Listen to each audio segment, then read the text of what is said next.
Malbert, chapitre 3, le bal des conscrits.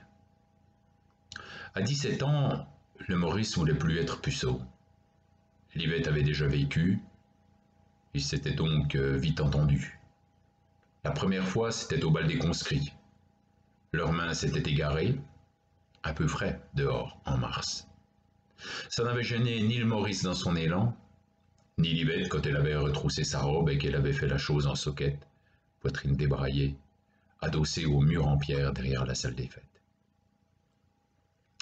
Il avait fallu attendre plus de 4 ans, la majorité du boulanger et la fin de son service militaire pour confirmer l'union à l'église et à la mairie, pour le meilleur et pour le pire.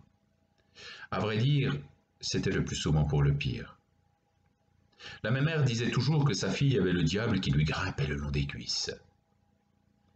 Il y avait donc souvent des mots, des coups et des promesses que ça recommencerait jamais. Après l'installation, dans une piole au rez-de-chaussée du Taco, le couple s'était rapidement mis à picoler plus que de raison.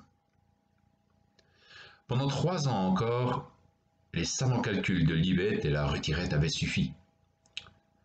À l'automne 1938, pourtant, Livette avait bien senti une source se tarir en elle. Sein gonflé, ventre arrondi, présumément du fait du Maurice.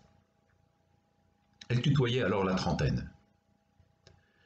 Maurice avait été rappelé sous les drapeaux et était parti bouffer du boche jusqu'en Alsace, avec un régiment de chasseurs à pied qui s'était vite fait rembarrer. Le 4 juillet 1940, le petit Daniel était né. Maurice était alors prisonnier. C'est du moins ce qu'il avait affirmé en rentrant sans avoir donné de nouvelles pendant presque 8 ans, un jour de 1948, bien après les derniers libérés. Après l'accouchement, Livette avait dû trouver de quoi gagner sa croûte. Elle avait accepté une embauche comme serveuse à plus de 60 km de Malbert, dans un bar de la ville où on recevait les Allemands. C'est la mémère et ses 2 tantes, la Cécile et la Yolande, qui avaient été obligées de se coltiner le gamin. En attendant qu'un père le reconnaisse, on lui avait laissé le nom de sa mère, Voinet, qu'il ne voyait qu'aux jours fériés, et encore, pas à chaque fois. À suivre.